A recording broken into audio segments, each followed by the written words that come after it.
Welcome back to Melly Loves Death Metal.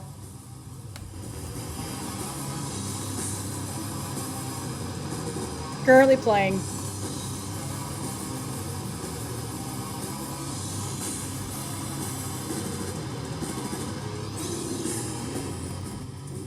gonna turn that down a little bit. I don't know if you're gonna be able to hear it.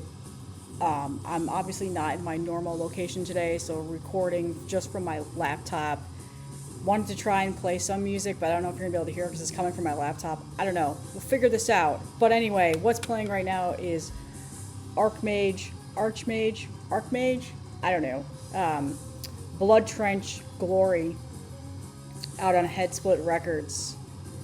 So this is essentially what you would expect from a band that is doing like war themed style of death metal.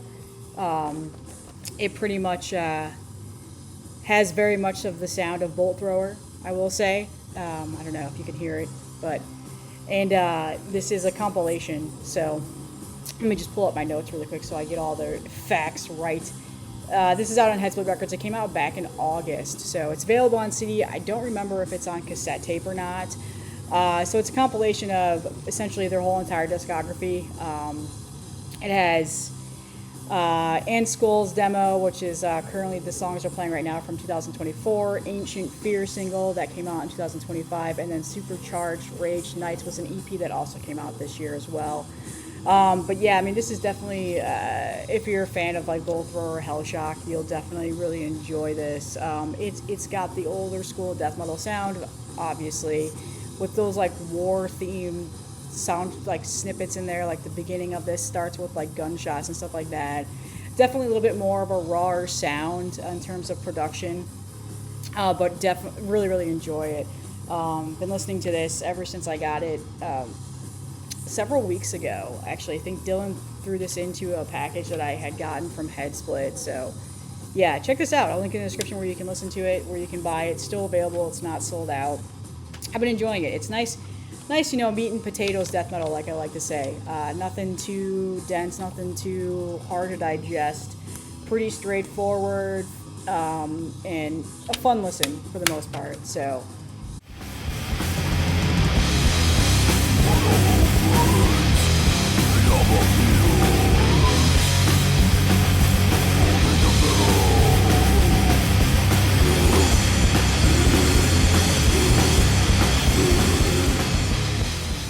yeah, so this is going to be my very small October CD collection update. Again, this is one of the ones that I've been listening to. I've got 3 other CDs I'm going to talk about. Not too much came into the mail within the last time I recorded one of my CD collection updates. I've got several new things coming soon. I know this week and whatever else, but I figured get some content up today.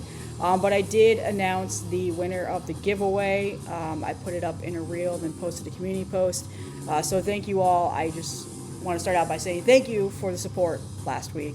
It was very humbling, overwhelming. It got to the point where I couldn't keep up with comments anymore. So I really appreciate that. What I've told several people is I'm much more motivated now. So yeah, I'm excited to dive in and talk about these albums. So the first one I have is a new band. I've never heard of this band before. And I saw it was trending on Bandcamp shortly after it came out back in September. And I listened to it a couple times, and then I finally bit the bullet and bought it about a week after listening to it. And this is, I believe you say their name, Heruvim, or Hervim? How do you say it? Heruvim? I probably completely fucking butchered that. And this is Mercator. I, again, don't know how to pronounce it. On Redefining Darkness. The band is from the Ukraine, which I feel like I don't say that very often on here. And just a really interesting style of death metal, to be honest with you. It definitely hits hard when you first listen to it, when the first song comes on. It's got a very crushing riff, ferocious drumming, and very cathartic style of death metal, that's for sure. It's got a very bleak atmosphere. It rarely ever lets up, to be honest with you. And it just, it does feel like you're being dropped in the middle of a war zone. So, and that kind of makes sense because from what I was understanding, the members of this band, you know, recorded it during the conflict that's been going on with Ukraine and Russia.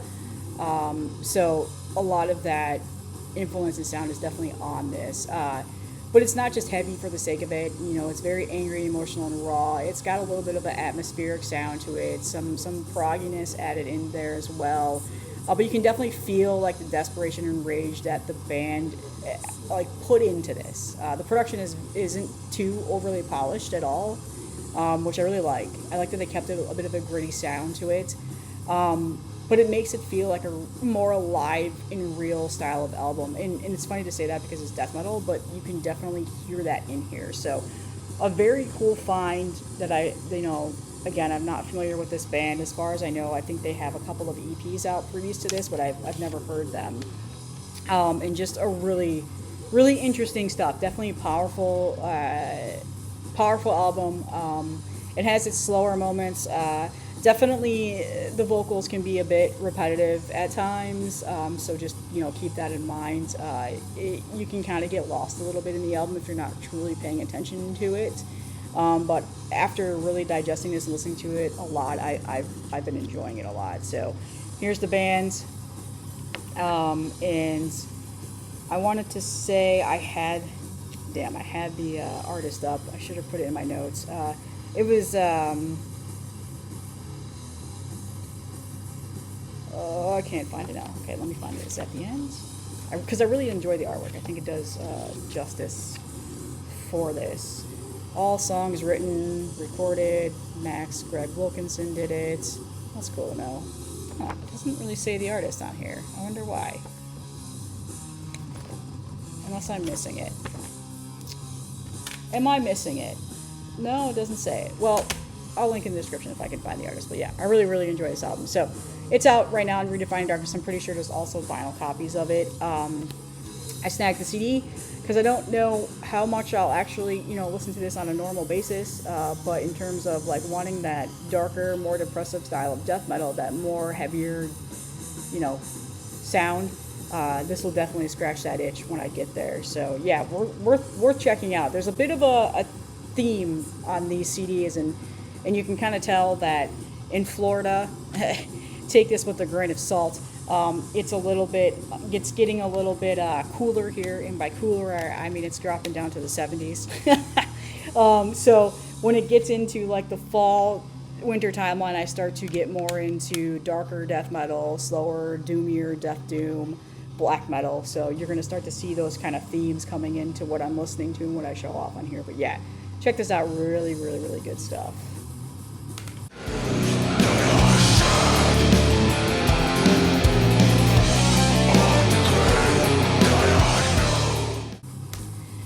The next one I'm actually really pumped to talk about. I showed this off in a video last week where I said I hadn't heard it yet, but I just got it in.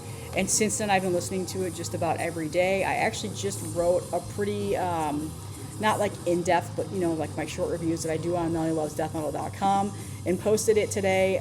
So go ahead and go over there if you want to hear a little bit more of an in-depth interview. But this is Proscription with Desolate Divine on Dark Dissonant Records. This is their second full-length album 5 years later, after Conduit came out. And I don't know if you remember, like 5 years ago, which is funny to think because now I think my channel is going on 5 years, because Conduit was one of the first newer Dark Dissonant Records releases I think I showed off on here, which is crazy that I remember that. But the band is out of Portland, and yeah, there's a lot to say on this album. Initially, when I first heard it, I kind of was like, yeah, I don't know about this. I really enjoyed Conduit, but this kind of seems like a lot of chaos that I don't know if I'm in the mood for. But after listening to it a lot more, and really, like, especially within the last couple of days, it hit. It hit. Like, I sat and listened to it and really, really digested everything about it. And honestly, I really, really enjoy this now. And after listening to it the several times that I have, I believe just the progression of this band has been phenomenal from Conduit. Definitely a more grown-up style of writing and sound, that's for sure. Not just heavy to be heavy, and not to say that that's how it was with Conduit, but definitely it's a dangerous album. It really has like an organized chaos, like I mentioned in my review. It's blackened death metal, and it's very dark, and it's got a very dark atmosphere, and that never lets up whatsoever throughout the whole entire album. The guitars just are very like reverby and distortion, and they just cut through you like that. Definitely has like, you know, that black metal style of guitars in here. Just again, it's controlled chaos. It's got very punishing moments to it, and it doesn't ever lose like sight or what it's trying to do. And none of the songs really like go so chaotic that you can't digest it. It's definitely that style of blackened death metal that I truly enjoy, that I tend to just listen to all the time and really get into. But it's a very sinister sounding album. So if you're not like in the mood for that, if you're just more in the mood for like I say, the standard meat and potatoes death metal, like this is definitely not going to be your thing. I really, you know, it's just so pummeling and so good. And it just, yeah, it's got just great. The last song on here is my favorite. I can't even, the hell was it called on here? I don't know. The freaking font is incredibly hard to read, but I can't remember the name of the song. But anyway, yeah, I'm impressed with it. And I actually am kind of shocked that I have enjoyed it as much as I have, because like I said, when I first listened to it, I was like, yeah, I don't know. Like, I heard this single and I really liked it, but I don't know if I'm gonna listen to this all the time. And to be honest with you, if I'm in the mood for just really dark and evil and menacing and just very like almost like a cathartic sound to it, this will be it. So the artwork is done by several different people. If you've seen the vinyl and the cassette tape, it has a completely different album cover. I'm not too sure why they did that. So you're probably thinking like, wait, that doesn't look like the vinyl. Yeah, no, it doesn't. So the artwork is done by Christ Butcher. I'll link him in the description. Awesome artist. And then the vinyl and tape is done by Artem Grigoriev. I can't think that's how you say it, but yeah. So I'm not too sure like why they did that, but I mean, essentially in the booklet, like, you're getting some really sinister, blackened themes here. So it's a really nice booklet. It's got some pretty cool images in there. I'm gonna cough because I'm sick. Ugh. I've had this cough lingering. Here's the back, and some more really cool artwork in there. I mean, you pretty much get the sense of what you're about to listen to just from the artwork alone. So, Proscription, Desolate Divine. Yeah, this really crept up on me. I didn't expect to enjoy as much as I did. I'm glad that I took the time to actually just like listen to it and digest it. And if you're a fan of the band, you're definitely, I think you'll like this. It's been getting a lot of positive feedback, so that's good to see. So, yeah. Check it out, Dark Dissonant Records.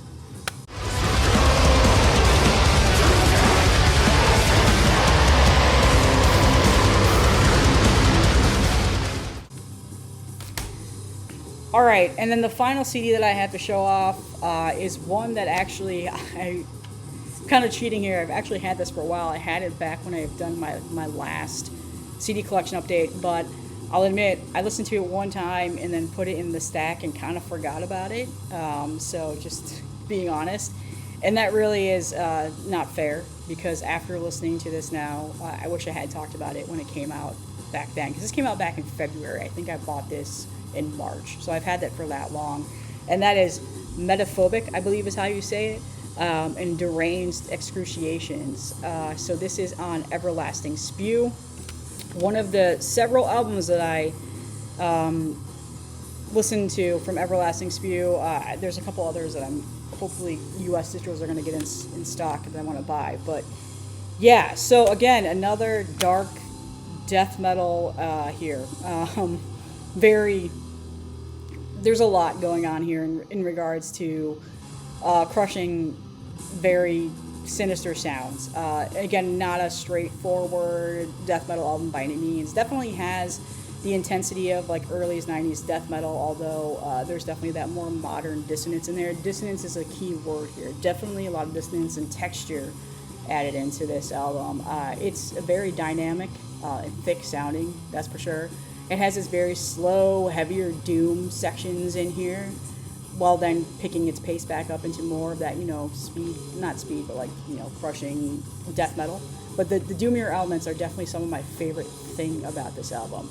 I wasn't expecting that, to be honest with you. I thought this was going to just be more of a straightforward, like, fast, crushing all the way through. But those doomier elements that come in definitely give you a little bit of a break. Because, again, that dissonance can be a little bit hard to digest and around the ears, and it kind of can make you a little bit exhausted. Production is very strong on here. You can actually hear all the instruments, like even including the bass lines. Drums are phenomenal. This guy just sounds like he's not from this planet on here, that's for sure. And there's a lot of longer tracks on here. Disciples of Vengeance definitely allows the band to build more atmosphere and add more like tension, because there's a lot of tension on this album. It's very just a deep, atmospheric, at times dark, dense sound. But it gets to be very addicting, especially if you're in the mood for this. So definitely one of those things, like I said, weather's changing here in Florida. Take that with a grain of salt, because we don't really get cold weather. I mean, maybe for like 2 weeks in like December, but that's about it. And it makes me really want to go into a dark cave or a dark forest where it's snowy and just listen to this such just evil, dissonant style of death metal. It definitely has that feel to it. So it is a very good album. I'm glad that I took the time and gave it more time again. When I bought it, definitely enjoyed it throughout the first listen, but then again wasn't much in the mood. And you've seen that because I've been showing like death grind and grindcore and like brutal death metal a lot lately. So it's nice to kind of move away from that sound and definitely go into more of this style of death metal, which I tend to go in waves. And I've noticed that like towards the end of the year, when I start doing like my year-end reviews, this style of death metal gets thrown in there because it's what I've been listening to a ton. So it's funny how like weather impacts listening habits, I guess you could say. But I don't know if I mentioned that this was their first full-length album. I've never heard anything that they've done previously. If they have any EPs or demos out, I have no idea. And they're from the US. So yeah, I mean, I guess you could say that album cover definitely gives you a pretty good indication of what you're going to be listening to here. So just a basic booklet, and like I said, centerfold of the band. It's got all the lyrics, so you can read the desperation in the lyrics and just the darkened sound to it. But yeah, really nice CD as always. Everlasting Speed presses good stuff. So yeah, check it out. Metaphobic Deranged Excruciations.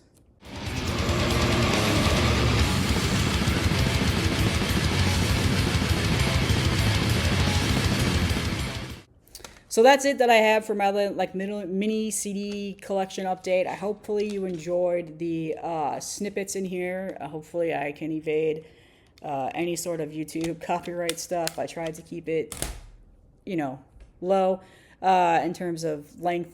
Anyway, what I'm trying to say. And yeah, that's all that I have. I'll see you in the next one.